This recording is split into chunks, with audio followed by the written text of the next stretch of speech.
What's up, kinfolk? It's RJ Young. I am not on a step mill. Consider hitting the like and subscribe button because I upload a video every single day. It's always OU related, college football related, sports related. We have a good time. Shout out to Stephen Gordon. I saw that. Robert Lane is on it. Steven's awesome. Steven's been hitting me up with some Twitter questions that I, for whatever reason, didn't give me in my mentions until like a couple hours ago. So I've been trying to get to those. As with all things, let's start with the roll call because I've been real lax about that lately and I need to get back on my P's and Q's. So, Robert Lane, what's good? What else we got in here? Ryan Riddick, it's good. Y'all been having a conversation. I like that. That's what's up. JDCNC fan, what's good? Michael Davis Jr. is in here. Jake Small's in here. Daniel Voss, what's good? Jay Bones is in the house. Who else got in here? Anybody else coming through? Yeah, people show up. People always show up. John Stapleton, what's good? Sean Robertson's in here. Anybody else coming through? Greg Tate, what's good? JT Rose in the house. What's good, fam? Who else we got in here? Paul Douglas, I see you, fam. Jason Brunken, what's good? Dieter Cross, I appreciate that, fam. I'm here to support RJ. That's what's up. Aaron from Austin, what's good? Ryan Eli's in the house. Carson Glass, what's good? Steven! What's up, Steven? Dwight Lawler, what's good? Dakota Green's in here. Michael Gonzalez, I see you, fam. Zachary Myers is present. Kelvin Hicks! Father of 2019 defensive end Marcus Hicks. Also, if you're on Twitter, go vote for Marcus. We've been doing it all week. We've been winning. But that means Marcus has been winning. That's what we want to see. Mike Adams, what's good? Mike McCoy's in here. Let's see. Sooner Ace, I see you, fam. What's good? Ready to see Jalen Redmond. As we all are, honestly. I'm so excited for him. Killer B2U, what's good, fam? Cajun Sooners in the house. I like it. Average TM, what's good? Bobby Fry, what's good? Balzar Frozen Off, I see you, fam. See, Mark Saba was good. Saba. You can phonetic spelling help me out because then I don't butcher anybody's name. Riley Davison was good. Johnny Brown, I see you, fam. Blade Sour John, there's a name. Let's see what else we got in here. Thad's in here, I see you, fam. Aaron Max, the Legend Killer. That's a really nice username. TCU versus OU should be Saturday Night Football. Nah, I can't support that. Dallas Cowboys was good. Casey Beckham's in the house. That's what's up. Beckham family represent. Speaking of which, Terry! It's good, Terry. And Clark. I know Clark watches all this stuff, even when, because he comments every now and again, and I always get excited because he's always got something to say that's worthwhile. Shout out to Laurel, who's at work, and my mama, who will pop in, I'm sure. See, Almighty Sammy was good. Let's see what we got. Oh, for real, Kevin. That's what's up. Also, you're welcome, Kelvin. Let's see. Brandon Rader was good. Let's see. What else we got? Seba. Okay, got it, Mark. Let's see. Chris Freudenberger. Man, y'all trying to mess me up with the names. I know you are. Jay Gray was good. Oxy Saint, what's up? Let's see. Text 10K Runner. Hey, 10K's in the house. Yeah, man, there was a time when I'm running like 19-minute 5Ks, but that's another story altogether. Matthew Bingham was good. Dan Moore's in the house. Tired of 11 a.m. games. Well, Kent State's going to be 2:30, so we got that going for us. Let's see. Aaron Gonders. What's good, fam? All right. So, as always, because launch date is Tuesday, October 23rd, you can buy this bad boy here. It's called Let It Bang. It's my book. And yes, I am going to be flogging it.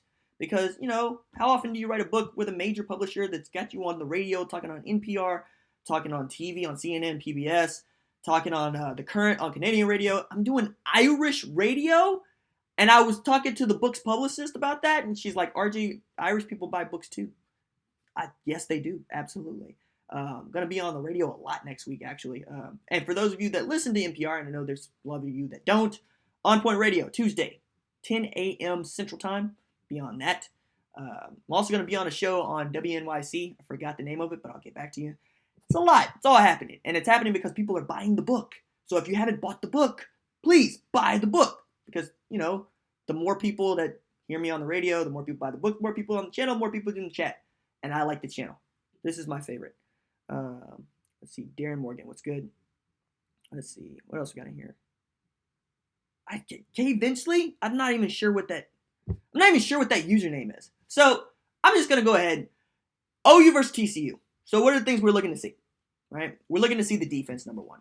We want to know that Ruffin McNeil has the ship right, and everybody is being optimistic about the defense that knows anything about Ruffin and knows anything about how the kids feel. That said, Changing your defensive coordinator in the midseason is not something that is ideal, right? Oklahoma and Wake Forest to date are the only two to do that. Now, Kansas fired their offensive coordinator, but that's a different story.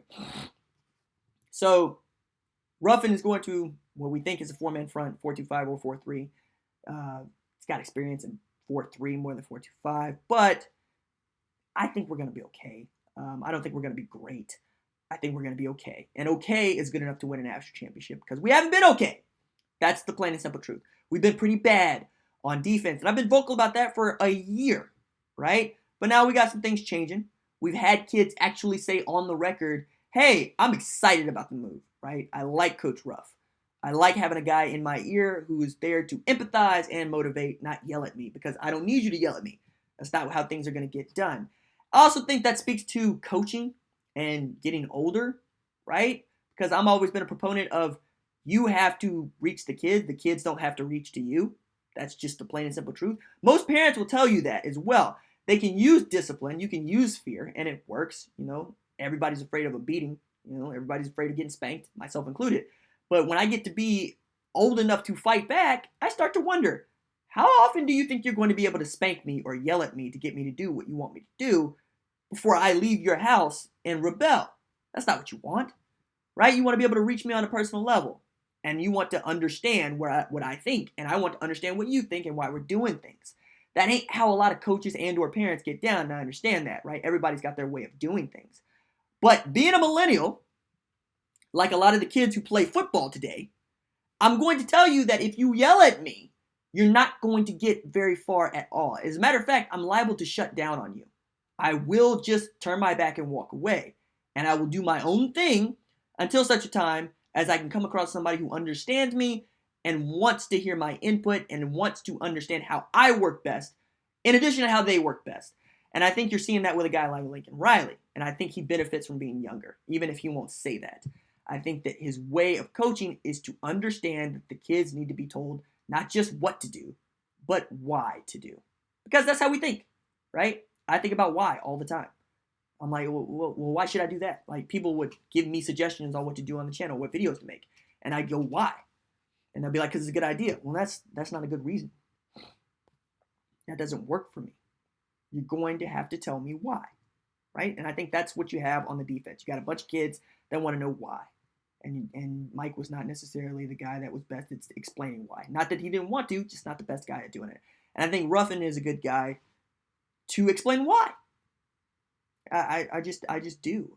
Everything that I've heard on the recruiting trail, everything I've heard from past players, is that he wants to make everything as simple as possible, that everybody understands what they're doing, and everybody's having fun flying around playing fast football on the defense. Because I've always harbored the suspicion that the most athletic guys on a football team play defense, because the defense is constantly with its back against the wall. You don't know the snap count. You can't do as many things to the offense as they can do to you. You don't have the benefit of the rules being bent in such a way that you can take advantage of them. So, like, for instance, RPOs are the bane of all defense coordinators' existences, right? Because what are you telling your kids to key on? Are you telling them to rerun and then go to pass? Well, you're going to get burned. You tell them to go to pass, they're going to hand the ball off. You're going to get burned. Pop passes a couple years back, that was the bane of a defensive coordinator's existence. So you need kids that can bridge the gap by just being bigger, faster, and stronger, like Alabama, for instance. Alabama and Clemson can do whatever they want on defense because they're bigger and faster and stronger than anybody playing on offense, right? So it's about that kid that's playing running back and scoring all those points, convincing him to be a defensive end or a linebacker or a defensive tackle even in some cases, right? And landing those defensive tackles that go to Clemson, that go to Georgia, that go to Florida State, that go to LSU, that go to Auburn, right? Because that is the most difficult position to recruit because there's not that many of them. That's why Michael Thompson was such a big deal. It's not just that he's a 4-star All-American, right? It's that he is a defensive tackle. And when you look at Oklahoma's defensive situation, as much as people want to bag on the cornerback play and the secondary play, and they deserve to be bagged on from time to time. Parnell Motley, great cover corner. Ball skills need work. Trey Norwood getting eaten up. Trey Brown, best corner, was getting sunned by Colin Johnson and LJ Humphrey. They're just not that big, right? Buki, wrap up, put people on the ground. Khalil Houghton, don't get burnt, and wrap people up, put them on the ground. You can make an argument across the entire secondary that they can get better. But that's the thing, they can get better. They're already deep, right? We're not arguing about the depth at safety or corner anymore. That was a big deal. Even with Chance Sylvie being out, Prentice McKinney being out, and Starlin Baldwin going down, you still are okay. You're plenty deep there, right? But when you take a look at the defensive line, where are you deep? Defensive end? Maybe. You got Kenneth Mann, you got Ronnie Perkins, you have Amani Bledsoe, you're getting back Jalen Redmond, right? Who else are you going to play? Seriously, at defensive end, who else do you feel comfortable playing? That's a question that needs to be answered. When is Buki and Broyles moving to cornerback and Jordan Parker moving to safety? Good question. I don't necessarily think that's going to happen anytime soon. I think you move them. You're asking for chaos back there. I think it makes things simpler for Buki, but it could make things more complicated for the defense. Same thing for Justin Broyles. Because as much as they're playing out of position, they're also two of your best safeties, especially strong safeties. And you'd love to have them on the field at the same time. And that'd be your best argument for moving one of them to the corner. But you're also wasting Parnell Motley. There's some folks that want to move him to safety. Why? Robert Barnes is fine back there. Jordan Parker, we haven't really seen much of him playing center field. But we did know that he was one of the best corners that we had a couple years ago. But you need somebody to play safety. You can't move them all to safety. Can't move them all to corner. Right? So, I get that question. Robert Lane with the Vote Hicks. I like that. That's very loud. Vote Hicks on Twitter, fam. Yeah, it's not hard. Kelvin tags me and a bunch of other reporters and personalities related to OU football. And most, if not all of us, retweet it. So if you follow any one of us on Twitter, you've probably seen it. Or you can just go follow Kelvin Hicks. Kelvin, feel free to drop your Twitter handle in the chat, because I'm sure people would follow. And, he keeps us in the loop on what's going on with Marcus.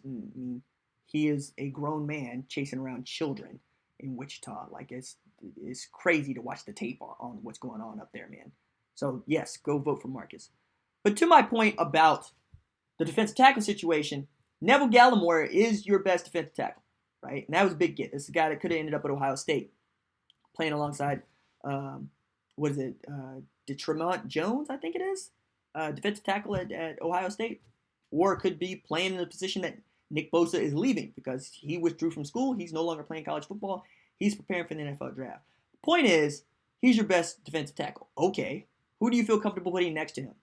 Dylan Famatau? Really? When he's healthy, right? He's all right. Who else? Q Overton? Yeah, okay.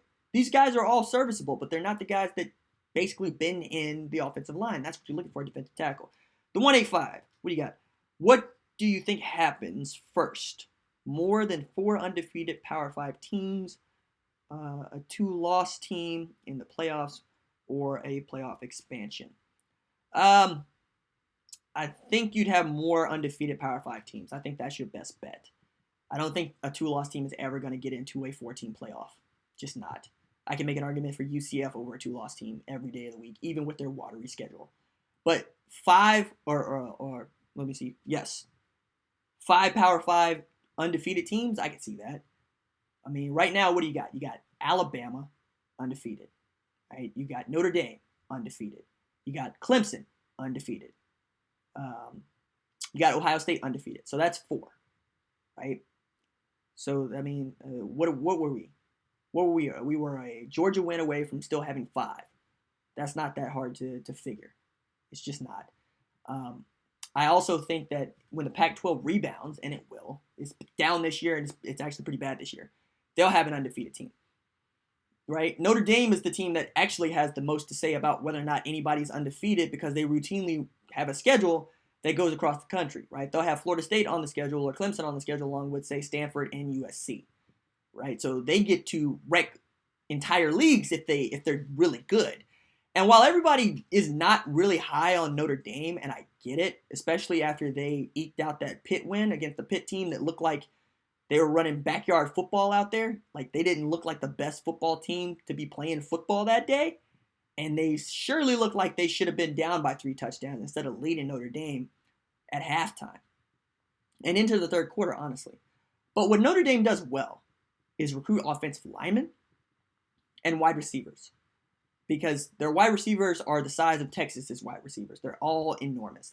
Their offensive linemen are not just good, they're the guys going in the first round of the NFL draft, right? And now you got a guy in Ian Book who's good enough with his legs that he can get off a pass, right? Because that's what you're seeing more of. You're seeing less guys make a read and go like Brandon Wimbush and more guys that run to pass. And that's what you have in, say, a Kyler Murray. He'll take off on you because, green grass is green grass. But what he does well is run to pass, just like Tua Tagovailoa, run to pass. And he's got offensive line in front of him. They're going to play in at the next level. So that's one thing on the offensive side that Notre Dame does well. And they play pretty good defense, believe it or not. Now, we're all going to pick on them for their schedule because outside of Michigan, who's on their schedule? Nobody, right? Because Stanford took an L, right? Turns out they're not that good. They still have USC left to play, and USC really ain't that good. And Florida State is worse than USC. However, right, I can make an argument that UCF's back end of their schedule is just as watery as Notre Dame. So if you have an undefeated Notre Dame team and an undefeated UCF team, people are going to put Notre Dame ahead of UCF because Stanford's on the schedule, because USC's on the schedule, because Florida State's on the schedule, because Michigan's on the schedule.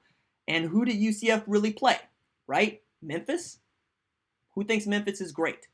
Got a great running back, but nobody really thinks they're great. So I got a video that's going to drop about this tomorrow with all the college football playoff scenarios that I'm really excited about. But I would love some feedback on the Curtis Bolton, Mike Stoops, Jim Traber video that I dropped today, if you've seen it. I wanted to hold off on talking about that because I've been inundated with people saying, did you read this? Did you see this? Did you hear that? And yeah, I was along with everybody else trying to suss out that story. And everything that I had heard was there was no fight, right? Even though Dean Blevins alluded to something where there was a fight in his reporting, and Jim Traber flat out said that there was a fight between Mike Stoops and Curtis Bolton on the radio last week. And then Mike Stoops called in the show, and that was great, and we talked about it.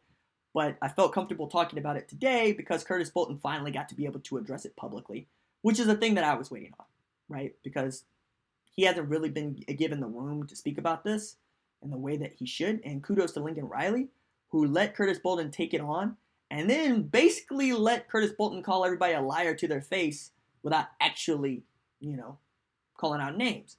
Because the thing that really was jarring about all of this is not just that Curtis Bolton denied ever getting into a fight with any of his coaches, specifically Mike Stoops. It's that during that halftime scuffle that everybody heard about, where Curtis Bolton left the locker room and it was made into a bigger deal than it was, he said, I didn't actually talk to Mike Stoops during halftime. Like, I didn't even run into him. Like, that didn't happen. So how am I going to fight the guy if I don't even talk to him?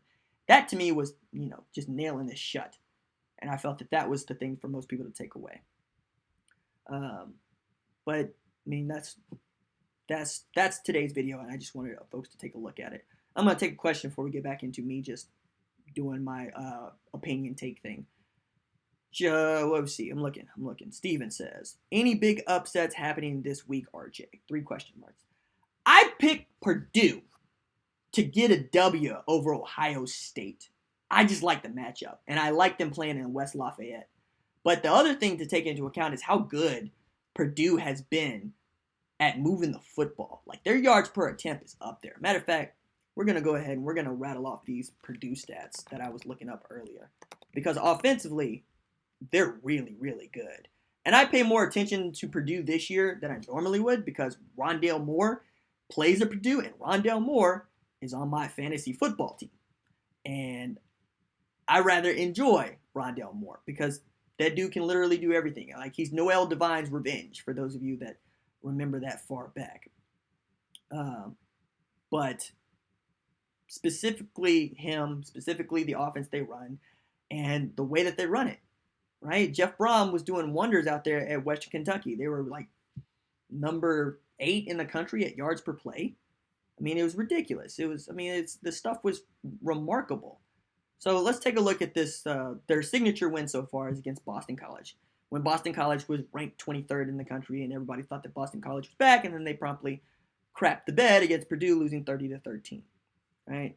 But you're looking at the box score, and you see stuff like, oh my goodness, man. They scored 16 points in the second quarter against Boston College. Like, what? I didn't even know that. What is that, man? David Blau was 21 of 28 for 296 with 3 TDs. That's ridiculous. That's Baker Mayfield efficiency. And then Rondale Moore, oh my goodness, 8 catches for 110 yards. I look at this team and I see Rondale Moore, I see Isaac Zico, I see Terry Wright, I see Bryce Hopkins, I see Cole Herdman when he's healthy, tight end. And I see what David Blau is able to do, and I see the game that Jeff Brom is calling. I say Jeff Brom, it might be Brian. That Brom is calling, and I just believe in him. And after what I saw against Minnesota and what I saw against TCU, I think if they can play defense well enough to just stay in the game, the offense will win it. But also we can't take into account. We have to take into account Dwayne Haskins is one of the best quarterbacks in the country, and he's got 2 running backs back there, Mike Weber and J.K. Dobbins, that can hurt you. And K.J. Hill had one of those ridiculous high right reel catches against Minnesota, and he had a really big game. But, if they can run the ball, they can control the clock, and that defense does what it normally does, yes, you can pick Ohio State. But I just think Purdue is going to win. I think the Boilermakers are ready. I think that they should have won that Northwestern game to open. They got down, and then their defensive tackle made a stupid decision, picked up personal foul that basically ruined the game, ruined chances of winning the game. But this is the best Purdue team that I've seen in a very long time, and I'm sure that that's going to make Pac-Fan 12 over here really excited. Let me see what else we got in here. RJ, what are you going to do when you hit 10K subs? Make a video. It'll be a big deal to me, and I know it'll be a big deal to guys like Doc Boogie Winston over here. Boogie's a really big fan of the channel. Boogie's actually the reason that I won that Natural Light beer contest, is because he put it in front of me. He was like, yo, man, you should try this. I think you win it. And then I won it. But I wouldn't have known about it if that dude didn't drop it in the comments and be like, yo, you should try this. So he celebrates or he acknowledges that I'm celebrating in my head, right? Because I think celebrating 10K subs and stuff like that with a video smacks of not being here, right? Smacks of people that, have supported the channel all along. But there's a lot of people that, are expecting that 10K mark to get here sooner rather than later. And I want to deal with it, with aplomb and with respect, and act like this channel is going to continue to grow in the way that it's been growing. So yes, I will probably have pizza, right? And we'll make a video that day. I don't know. I just don't feel like spiking the football. In my head I will be, but I'm not going to do that in a video. But I appreciate you asking, because we're going to hit 2 million views lifetime, and we're going to hit 10K subs lifetime, probably mid-November, right? Just as the season's wrapping up, so that's really cool. What else we got in here? LSU over UGA. Yeah, that happened. There's folks that are somehow picking Mississippi State to beat LSU, and I don't see that. LSU is the scariest team in college football to me. Like, their record, like the records of the teams they played is like 33-14, and that L they took to Florida turns out to be to a pretty good Florida team. So, LSU could beat Alabama. Matter of fact, today, right now, in Death Valley, I would pick LSU to beat Alabama. I don't think that Tua has seen a defense like that. That's the other part, right? Who has Alabama played? Tua is amazing. I'm not saying that Tua is not amazing. Like, between him and Kyler Murray, they're going to be the first college football players to have a passer rating over 200 for the season. That hasn't happened. Baker got closest when he set the mark last year at 198.9, right? But just he hasn't seen a defense like that. And every time these kids see a defense like the one LSU's putting on the field, they do what Jake Fromm did, which is, crap the bed. But, oh, man, how do you not play Justin Fields in that game?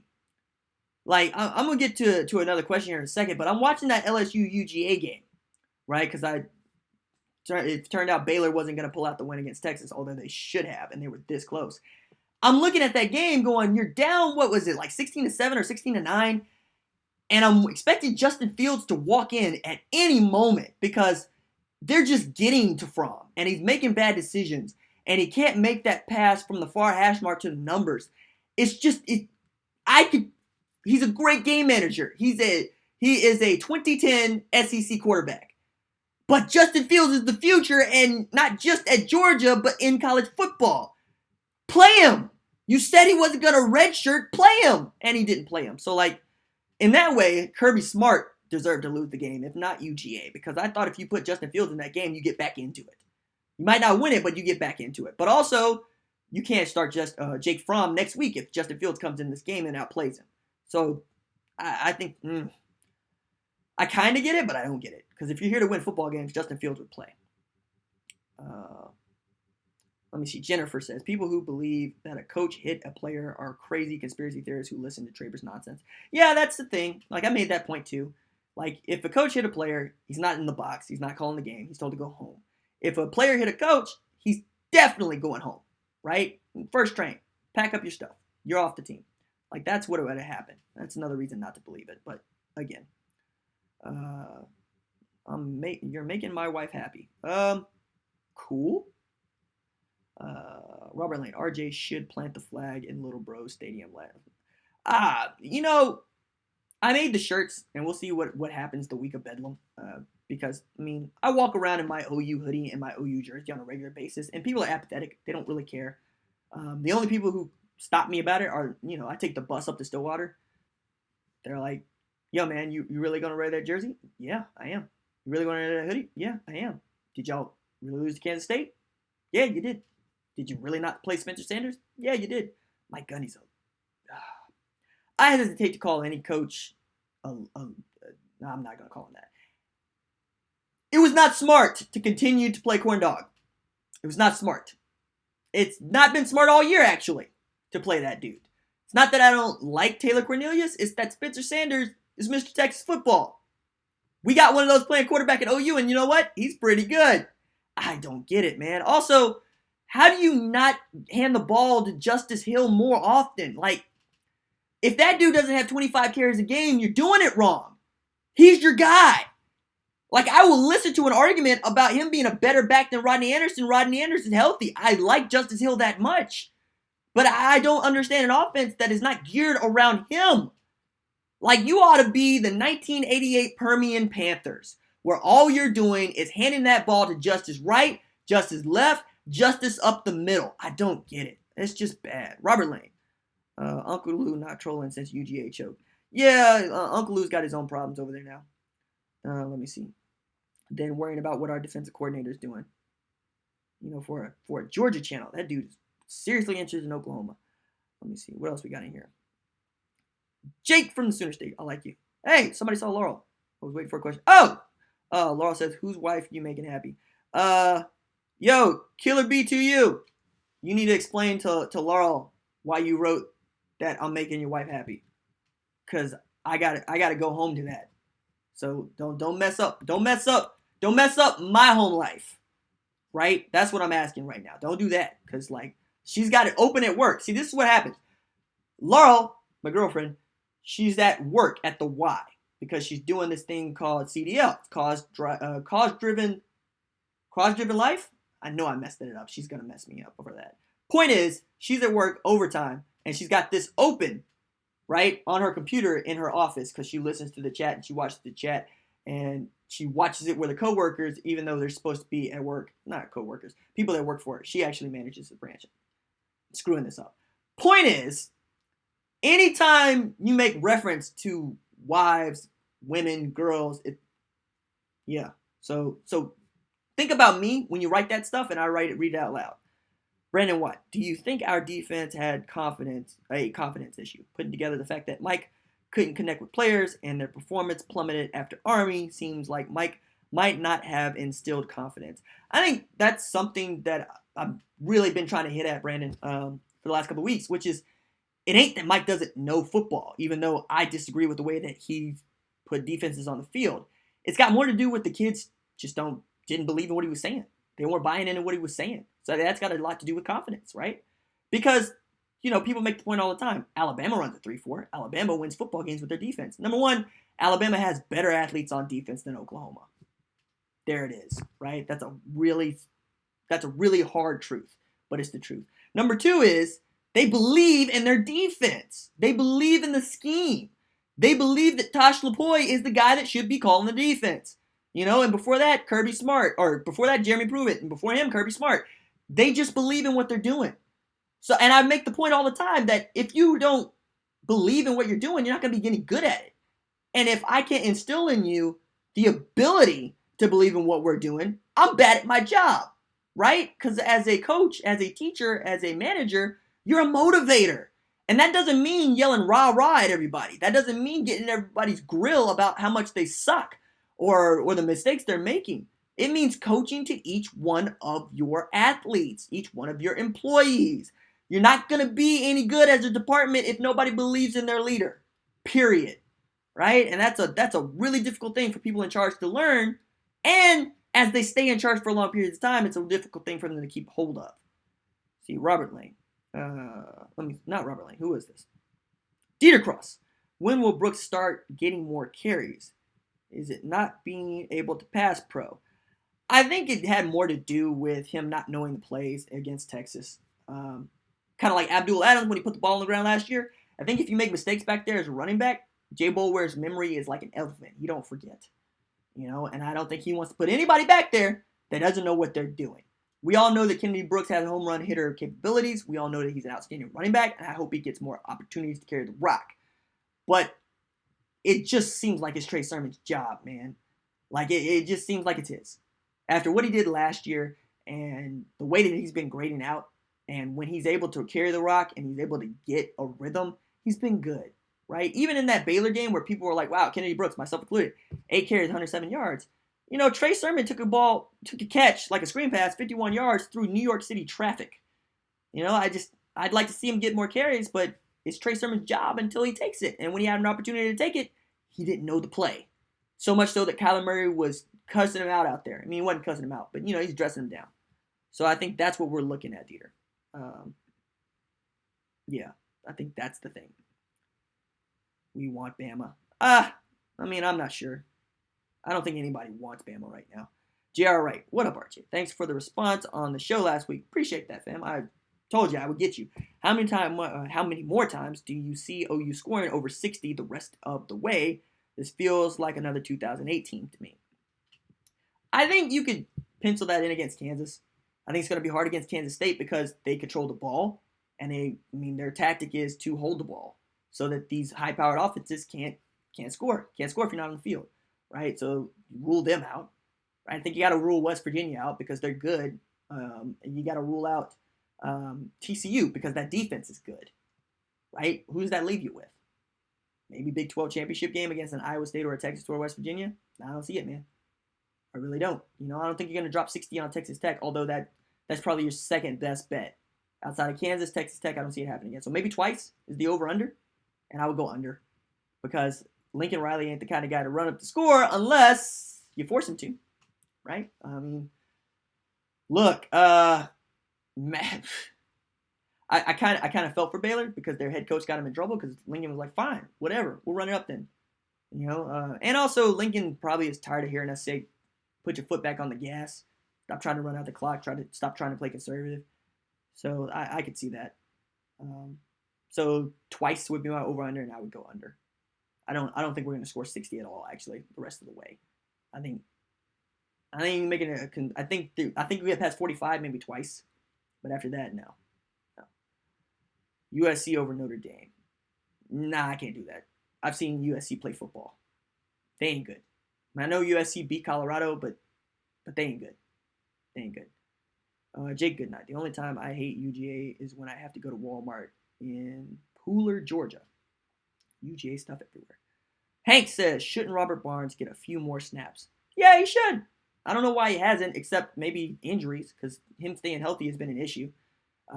But yeah, for whatever reason, Kerry Cooks wants to run with Khalil Houghton back there. Can't make him change his mind, man. None of us can. I like Robert Barnes from the start. I liked him all the way back to preseason. And I like Khalil Houghton, but when I saw Khalil Houghton getting his grits cooked, that's a bad look. To that end, though, I watched Robert Barnes get torched on an incompletion, but one where he still got torched by Denzel Mims, just ate him up. So I can't really make that argument for him right now. Let's see, lots of Bama hate in here. I like it. What else we got in here? Isabel Jade said something. I don't see what it was. West Virginia will be a big deal. Nah, not as much anymore. You know, they got stomped by Iowa State. Like, I watched that game. Everybody watched that game who's a Big 12 fan. Because people showed up to see Will Grier and they came away going, yo, Brock Purdy can play. I think it was like 18 to 24 for 254. And he's a true freshman. Like, that could quite possibly be the best quarterback in the Big 12 next year. Think about that. You know, you got Charlie Brewer coming back. You know, you got Hard G probably going to be back. And then you got Brock Purdy. I would bet Brock Purdy before I would bet those other guys. Killer B to you. RJ said LSU could beat Bama, and my wife smiled. Living in Cajun country, I want revenge. There it is. Laurel, that is why he said I made his wife happy, because I think that LSU is a better football team than Alabama. That's why. And they live in Cajun country, which is around Baton Rouge, which is Bayou Bengals country. And, you know, there are other schools that play football in Louisiana, but there's only one that matters, and it is Louisiana State. To that point, shout out to Ron's mom, my best friend. She's a graduate of Louisiana State University, and she's the kind of woman who raises the LSU flag at her home in Oklahoma. Just, you know, because that's who she is, and I dig her for that. But no, I sincerely think that LSU has a better defense than Alabama. And defense in the SEC is the thing that wins championships, and guess what? They win a lot of national championships. And when you look at the teams that they played, again, I think as we get closer to that game in Death Valley, where national title aspirations go to die, and you got, you know, you have a actual movie character in Ed Orgeron as your head coach. I want that dude to succeed, you know? Plus, he was the head coach at Ole Miss a few years back, and I enjoy watching a defensive line coach as your head coach, because he's just all angry and yelling all the time, not really calling anything. I enjoy that. That's what's up. Stephen Gordon. What team is the most scary challenge from this week on? Probably West Virginia. I mean, West Virginia knows they got to win out, and that's scary. And we got to go to Morgantown this year. You know, and that game could potentially be for who plays in the in the Big 12 championship, right? Because it could be us versus Texas or them versus Texas, right? Or us versus Iowa State or them versus Iowa State. So I don't know. That game's gonna be difficult. Hey, Laurel says right on, go Tigers. That's what's up. She spelled the goat. My girlfriend spelled coach. E-E-A-U-X. That's what's up. Yeah, man. I like it. That's what's up. I am slowly corrupting her. Slowly. Like, peep game. OU Texas.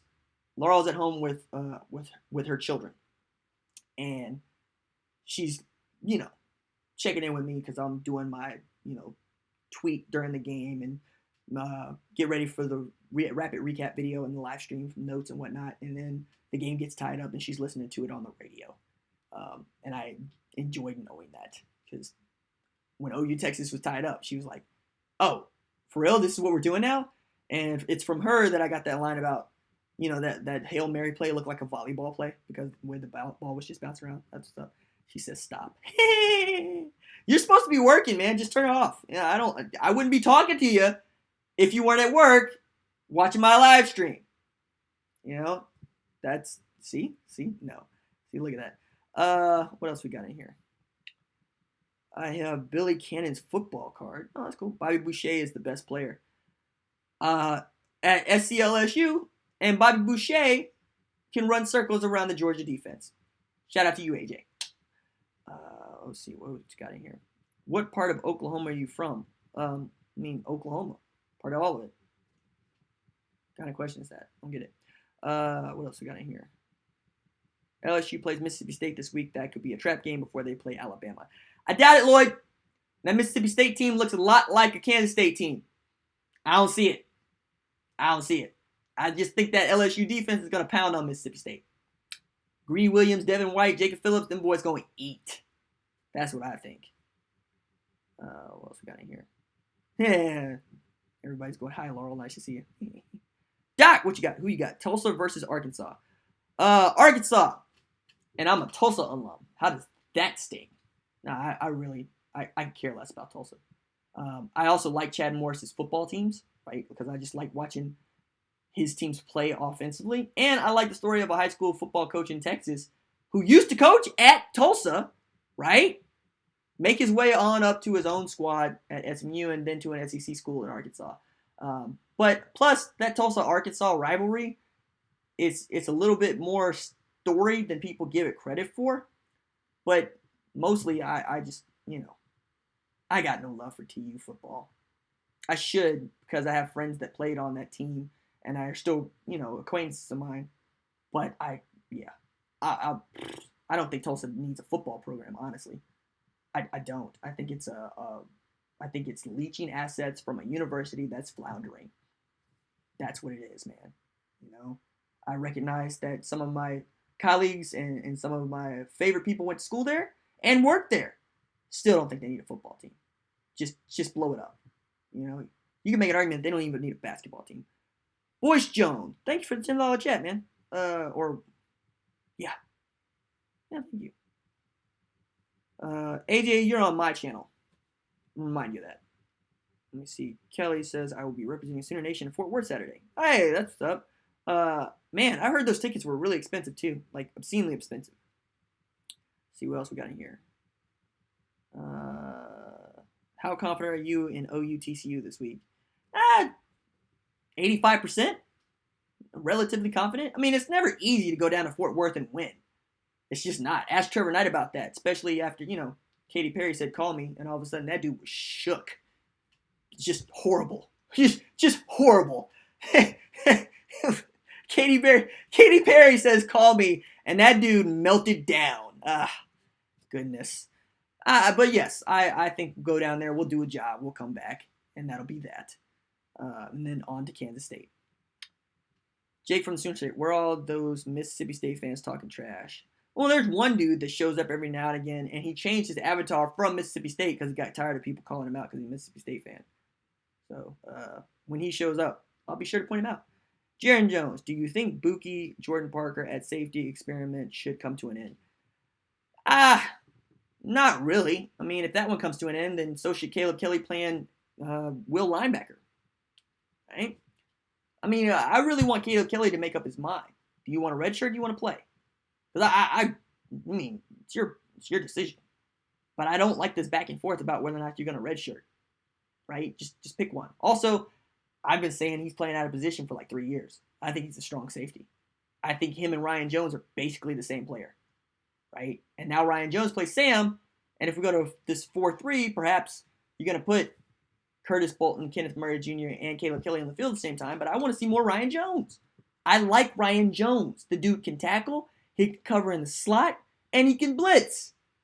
Like, that's a strong safety to me. Matter of fact, if you had Ryan Jones lining up where Mark Jackson was in the Texas game, Trey Watson doesn't score. Anyway. Or for that matter, Caleb Kelly. It's just, whatever. I don't call the defense. Don't remind me of the Katy Perry incident. See, it sticks. Katy Perry on game day talking about, call me. Just melted down. Man, everybody's watching that game, or watching game day, walking into the stadium, everybody's like, oh no. now you got Trevor Knight going on Twitter responding like, I got a girlfriend, and like 11 a.m. for a 2:30 p.m. kickoff, and everybody's like, oh no. His head is elsewhere. We're gonna get torched. And then, Gary Patterson got real wise with the wide splits on the offensive line because he basically schemed Mike Stoops out of his scheme. Because all of a sudden you had Eric Stryker lining up on the numbers to go rush because that's where he's supposed to line up, is on the outside shoulder of the tackle. Could never get to the quarterback. Yeah, that's a sore game. What's in?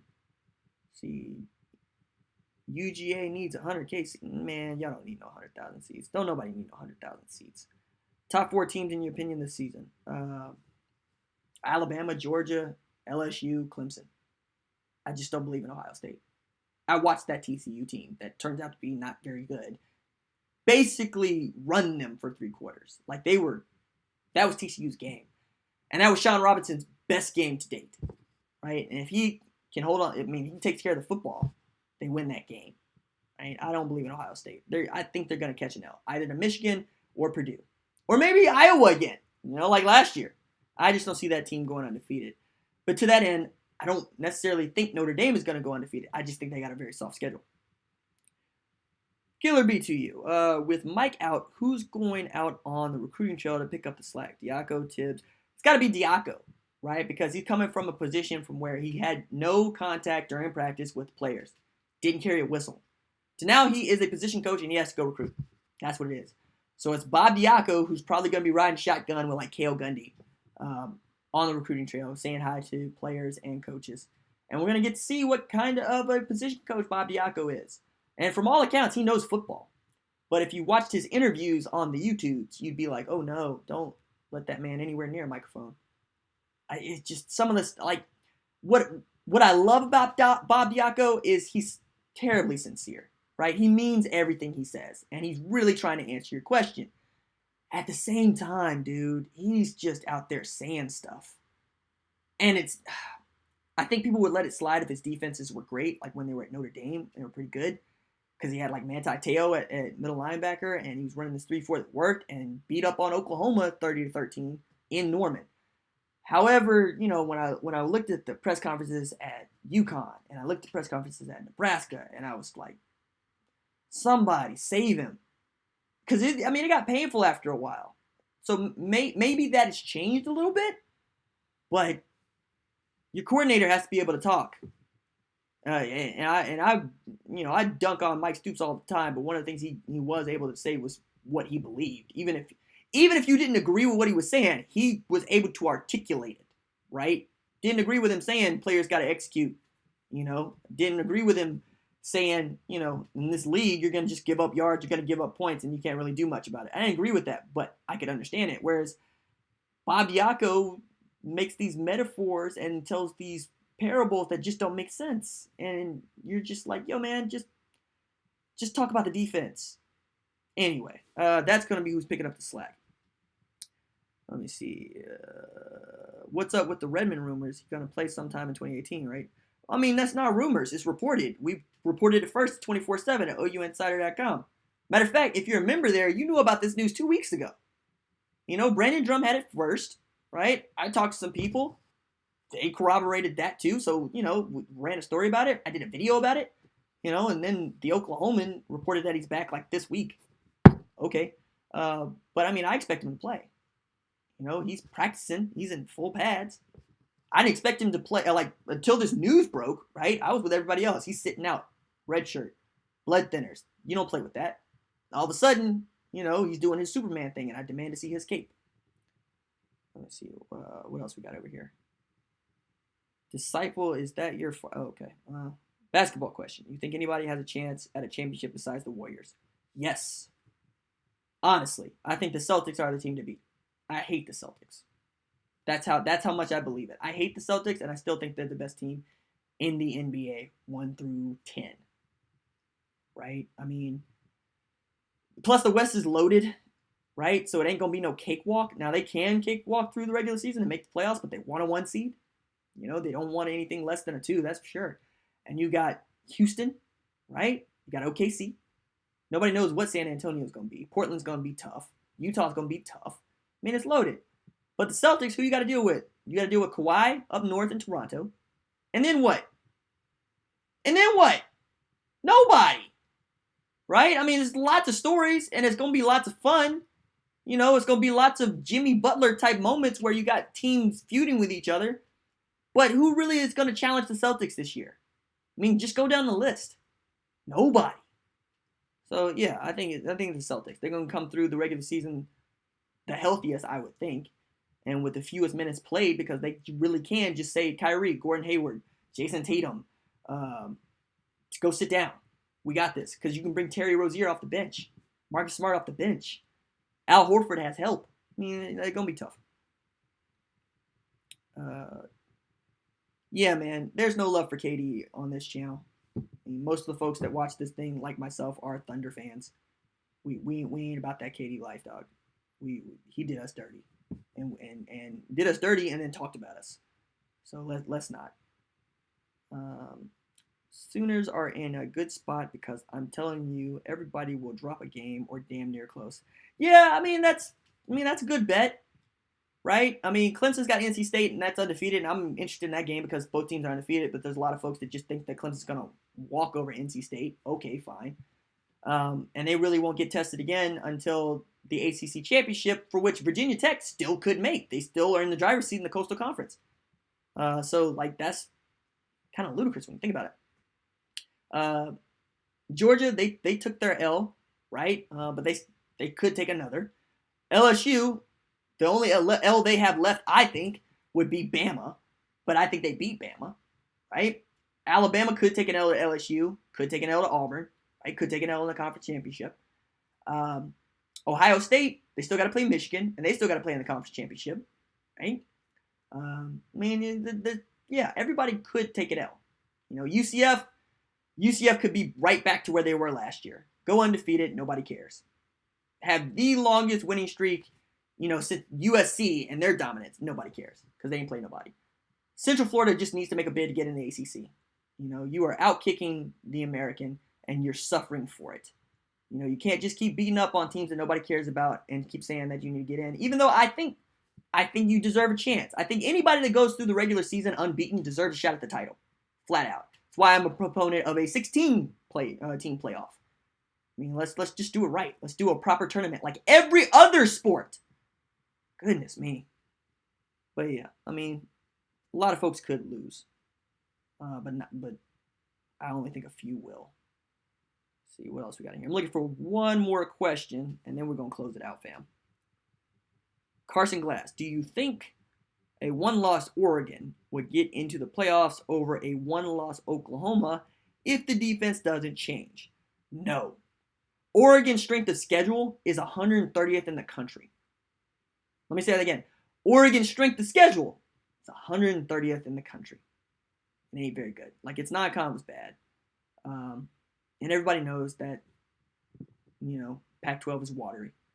Washington State goes one loss. They're not going to beat out a one-loss OU team. Who else could be one loss? Stanford, I think. They have one loss.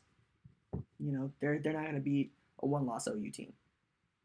Because that Texas win, Texas loss, especially if Texas keeps winning, and OU Texas is the rematch of the Big 12 championship, that's going to carry more weight, right?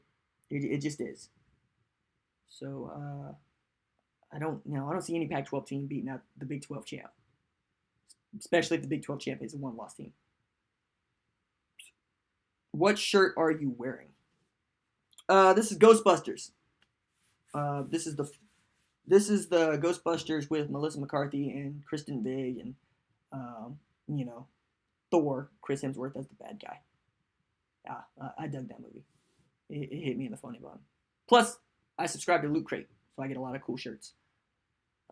Because obviously people show up to this channel to see what shirt I'm wearing, which is kind of awkward because people are constantly in the comments like, "Yo, where can I find that shirt?" And I'm like, I don't know. I saw it was cool and I bought it. I don't keep tabs on where I get them. Hank is a baseball fan. I should talk about more baseball here because baseball is my first love. Let's see what else we got here. Keaton. We're mad because he said how much he loved it here, the community, Russ, and the yeah, he's explaining why we don't like Katie. Trying to make sure I didn't miss a super chat because I did that and that was embarrassing. All right, let's do the roll call. If you're in here, I'm gonna shout you out. Say deuces. Trenton Laubach, I see you, fam. Steelboy is out. Brock Thompson's out. Tony Britt, I see you, fam. Jake from Sooner State, deuces. Joshua Simmons is out. Stuart Yamashita, deuces. Sean Hunt is out. Laurel says, when you doing a Bedlam shirt? I've been doing a Bedlam shirt. I've been doing a Bedlam shirt all week, babe. It's on the videos. Terry, see you. Disciple Dakotas, deuces. Stuart Yamashita, deuces. Dukin, see you, dude. Lamar Garrett is out. Shout out to Kansas State Track and Field. JT Rhodes is out. Bryson Scofitz is out. Austin Noel is out. Sean Robertson's out. Otis Flannery, deuces. Michael Asante out. U185. It's good. Doc Winston Boogie. I appreciate you, fam. Steven Tiger's out. Jake Small's out. Isabel J. Deuces. Thad is out. Dakota Crean's out. J.R. Wright, deuces. Dita Cross is out. Kellen Kamer was good. Silas Kusher was good. Jake Callis out. See you, fam. Let's see. Lloyd Grissom's out. Keaton Gallicdon. Sorry if I messed up that name. Jason Brunkin's out. Sean Stapleton, deuces. J.D. Davis out. Brandon Perry's out. John Haney, deuces. David Hines out. Mike McCoy is out. Paul Owens out. Balzar Frozenoff. What's up, dude? Robert Lane's out. Joe Mosley's out. JD CNC fan. Warthog. RJ the cause of the. Oh, you scooter man. Kennedy Nocum is out, and I still ride my scooter. Darren Morgan's out. Daniel's out. AJ's out. LJ Jack. Ryan Eli. Chris Sullivan. Appreciate that, fam. Richard Young is out. Jimmy James is out. Who else we got? Zachary Myers. Deuces. 14 straight division. Oh. What are you, Bud Kilmer? Talking about your district titles? This guy here. Tanner M's out. Stephen Gordon. Deuces. You won once. Won twice. Alright, that is it for me. If you like the videos, don't forget to like and subscribe to the channel because I upload a video every single day. It's always OU related, college football related, sports related. We have a good time. I will see you tomorrow. Deuces.